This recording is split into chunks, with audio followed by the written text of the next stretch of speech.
Hello students, welcome to my channel. आज हम start करने वाले हैं carbon and its compound chapter का रिवीजन पार्ट 2। तो हम पार्ट फर्स्ट में कार्बन अपने 4 वैलेंस इलेक्ट्रॉन्स को हाइड्रोजन के साथ कैसे शेयर करके कोवैलेंट बॉन्डिंग फॉर्म करता है ये देखा था। तो आज हम सिंपल मॉलिक्यूल्स में लाइक फॉर एग्जांपल हाइड्रोजन में और अदर मॉलिक्यूल्स में कोवैलेंट बॉन्डिंग किस तरह फॉर्म होता है वो देखेंगे। तो फॉर एग्जांपल अगर हम फर्स्ट एग्जांपल में अगर हम हाइड्रोजन को देखें तो हाइड्रोजन का एटॉमिक नंबर जो है वो है 1। तो इलेक्ट्रॉनिक कॉन्फ़िगरेशन होता है। तो स्टूडेंट्स का यूजुअली क्वेश्चन ये होता है कि इलेक्ट्रॉनिक कॉन्फ़िगरेशन हम किस तरह फिल करेंगे। तो अकॉर्डिंग टू द रूल हमारे पास 4 शेल्स होते हैं, के, एल, एम, एन। तो फर्स्ट शेल दैट इज़ के शेल में के शेल जो होता है वो 2 इलेक्ट्रॉन्स को होल्ड कर सकता है। Second shell that is L shell 8 electrons को होल्ड कर सकता है। And third that is M shell, अगर वो आउटर मोस्ट शेल हो तो 8 इलेक्ट्रॉन्स को होल्ड कर सकता है, अदरवाइज 18 इलेक्ट्रॉन्स को। तो उस तरह यहाँ पर हाइड्रोजन का टोटल एक ही इलेक्ट्रॉन है, तो first according to rule first shell में एक ही इलेक्ट्रॉन फिल होगा, तो इलेक्ट्रॉनिक कॉन्फ़िगरेशन भी एक होगा। अब क्वेश्चन ये है कि हाइड्रोजन स्टेबल है क्या? नहीं है, क्योंकि according to rule last outermost shell में एक तो 2 इलेक्ट्रॉन्स होने चाहिए तभी वो डुप्लेट कंप्लीट कर सकता है हाइड्रोजन, नहीं तो 8 इलेक्ट्रॉन्स होने चाहिए तभी तो ऑक्टेट कंप्लीट कर सकता है, और वो जो एलिमेंट है तभी वो सेटिस्फाई और स्टेबल हो सकता है। बट यहाँ पर हाइड्रोजन के तो लास्ट शेल में कितने इलेक्ट्रॉन्स है? 1। That means hydrogen is not stable. अगर वो स्टेबल होगा कब होगा? जब वो अपना एक इलेक्ट्रॉन्स कार्बन की तरह दूसरे हाइड्रोजन एटम के साथ शेयर करता है, तब वो स्टेबल हो सकता है। तो अब वो अपनी कोवैलेंट बॉन्डिंग हाइड्रोजन की तरह फॉर्म करेगा, अपना एक इलेक्ट्रॉन दूसरे हाइड्रोजन एटम के साथ शेयर करेगा, और इस तरह कोवैलेंट बॉन्डिंग फॉर्म होगी उन दोनों में। तो इस तरह एक हाइड्रोजन के शेल में लास्ट शेल में 2 इलेक्ट्रॉन्स आ गए, और इस हाइड्रोजन के भी लास्ट शेल में 2 इलेक्ट्रॉन्स आते हैं इस तरह, और उन दोनों में एक सिंगल कोवैलेंट बॉन्ड फॉर्म होता है, क्योंकि यहाँ पर एक इलेक्ट्रॉन्स की ही सिर्फ शेयरिंग हो गई है।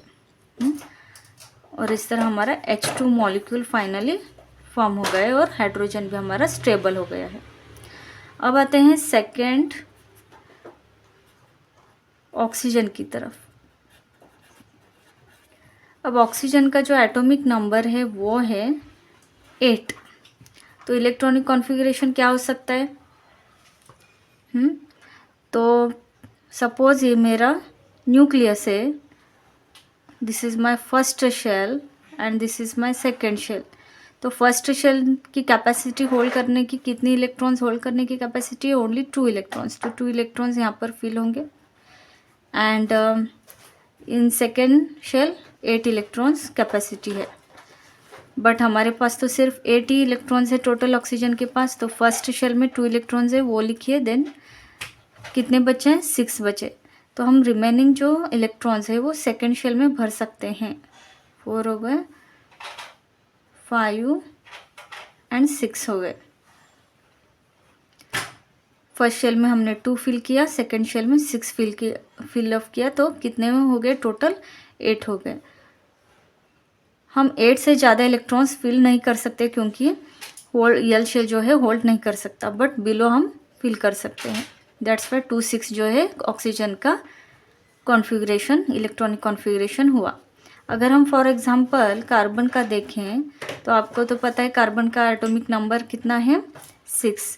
तो फर्स्ट शेल में ऑब्वियसली 2 इलेक्ट्रॉन्स जाते हैं। ये न्यूक्लियस है, तो फर्स्ट शेल में कितने इलेक्ट्रॉन जाएंगे? 2 इलेक्ट्रॉन जाएंगे। और सेकेंड शेल में कितने बचते हैं? 4। तो 1 2 3 4 सेकेंड शेल में इजीली जा सकते हैं, क्योंकि उसकी कैपेसिटी तो अभी 8 इलेक्ट्रॉन तक है। अप टू 8 इलेक्ट्रॉन्स वो होल्ड कर सकता है। तो हमारे पास तो सिर्फ 4 इलेक्ट्रॉन्स है लास्ट शेल में, तो हम इजीली 4 इलेक्ट्रॉन्स को फिल कर सकते हैं सेकेंड शेल में। इसलिए कार्बन का जो इलेक्ट्रॉनिक कॉन्फ़िगरेशन होता है 2 4। और अब हम देख रहे थे ऑक्सीजन का कितना था 2 6। अब सेम ऑक्सीजन की भी वही प्रॉब्लम है, लास्ट शेल में 6 इलेक्ट्रॉन्स हैं, 8 नहीं है, दैट मीन्स ऑक्सीजन भी अनस्टेबल है। तो अब ऑक्सीजन को स्टेबल होने के लिए सेम दूसरे ऑक्सीजन के एटम के साथ इलेक्ट्रॉन शेयर करना पड़ेगा। कितने इलेक्ट्रॉन्स, तो लास्ट शेल में जितने इलेक्ट्रॉन्स है ना वो वैलेंस इलेक्ट्रॉन्स होते हैं, उनको हम वैलेंस इलेक्ट्रॉन्स कहते हैं। तो उतने वैलेंस इलेक्ट्रॉन्स दूसरे ऑक्सीजन एटम के साथ शेयर करने पड़ेंगे। दैट मीन्स 1 2 3 4 5 6 इलेक्ट्रॉन्स को शेयर करने पड़ेंगे। तो एग्जैक्ट शेयरिंग कैसे होती है, 1 2 3 4 5 6।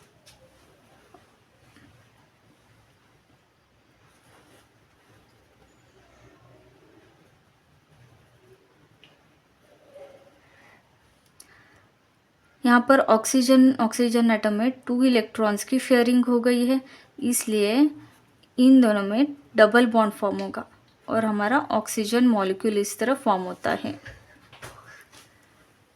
और अब ऑक्सीजन जो है स्टेबल हो गया है। अब थर्ड एलिमेंट की तरफ आते हैं, वो है नाइट्रोजन।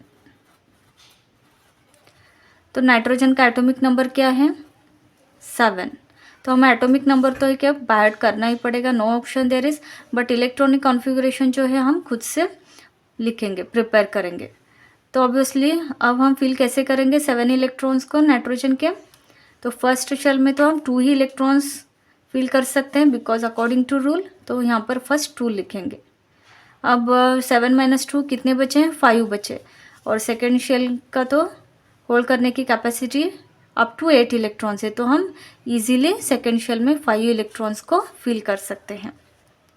हाँ, अब आते हैं इलेक्ट्रॉन्स की शेयरिंग की तरफ, क्योंकि नाइट्रोजन का भी सेम ही प्रॉब्लम है।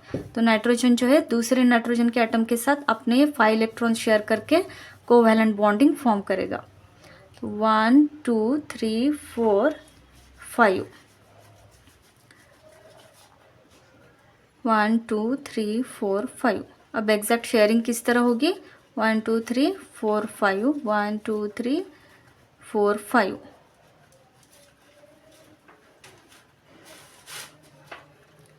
अपने 3 इलेक्ट्रॉन्स दूसरे नाइट्रोजन के एटम के साथ शेयर करता है, देयरफॉर इन दोनों में 3 इलेक्ट्रॉन शेयरिंग की वजह से ट्रिपल बॉन्ड फॉर्म होता है और N2 मॉलिक्यूल जो है फॉर्म होता है। और हमारा जो नाइट्रोजन है अब वो भी स्टेबल हो गया है, क्योंकि उसके लास्ट शेल में भी कितने इलेक्ट्रॉन्स आ गए 8 इलेक्ट्रॉन्स आ गए। और इस तरह तीनों एलिमेंट्स की अपनी अपनी, अब इन दोनों एलिमेंट्स की तो अपनी ऑक्टेट कंप्लीट हो गई और हाइड्रोजन की डुप्लेट कंप्लीट हो गई और कोवैलेंट बॉन्डिंग फॉर्म हो गई। I hope you like this video.